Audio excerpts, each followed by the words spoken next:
Means उसका नेकबख्त होना, उसका बदबख्त होना, उसका मर्द होना, उसका औरत होना, उसका रिस्क कितना होगा और उसकी उम्र कितनी होगी, ये चारों बातें माँ के पेट में ले। मैं एक हदीस पाक आपके सामने रखता हूँ।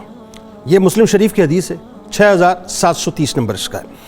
इस हदीस पाक में एक बड़ा उक़दा जिसे हम नहीं समझ पाते, अल्लाह तबारक व तआला ने खोल के रख दिया है। वैसे तो अगर आप साइंटिफिकली इसको देखें तो ये पूरी एम्ब्रियोलॉजी है, लेकिन कमाल ये है कि इस एम्ब्रियोलॉजी में अल्लाह ताला ने वो उक़दा हल कर दिया जिसको हम समझना चाहते नहीं या समझ नहीं पा रहे बुनियादी तौर पे।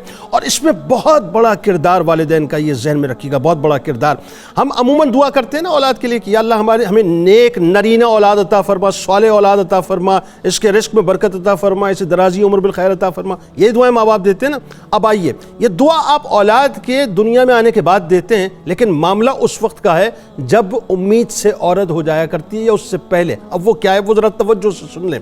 मामला ये कि 4 महीने गुजरने के बाद अल्लाह तबारक व तआला जो है एक फरिश्ता बाकायदा भेजता है और उस बच्चे को जो है बाकायदा एक रूह फूंक दी जाती है। अब जो हदीस पाक है वो ये है कि उबैदुल्लाह बिन अबी बकर रज़ियल्लाहु तआला अन्हु ने हज़रत अनस बिन मालिक रज़ियल्लाहु तआला अन्हु से रिवायत की और उन्होंने ये हदीस मरफ़ूअन बयान की कि आप सल्लल्लाहु अलैहि वसल्लम ने फरमाया कि अल्लाह तबारक व तआला रहम पर, यानी औरत के रहम पर एक फ़रिश्ता मुकर्रर कर देता है। वो कहता है, ऐ मेरे रब, अब ये नुत्फ़ा है, ये ग्रेजुअल यानी पूरी एम्ब्रियोलॉजी है, ये नुत्फ़ा है।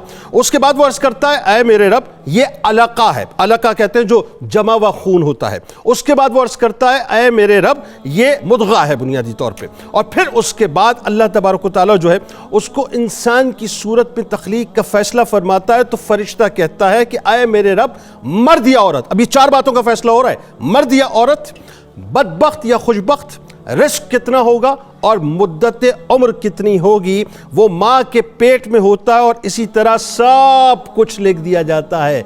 मीन्स उसका नेकबख्त होना, उसका बदबख्त होना, उसका मर्द होना, उसका औरत होना, उसका रिस्क कितना होगा और उसकी उम्र कितनी होगी, ये चारों बातें माँ के पेट पे लिख दी जाती हैं। लिहाजा ये माँ पर वाजिब है, फ़र्ज़ है, ये बाप पर फ़र्ज़ है कि जिस वक्त खुशी मिले ना उस वक्त से ही अपने आमाल को बिल्कुल सवाले भी कर लीजिए और अल्लाह से उस वक्त से दुआएं शुरू कर दीजिए। अल्लाह तबारक व तआला आपकी औलाद के रिस्क को इंशाअल्लाह उसी वक्त से बरकत में ढाल देगा।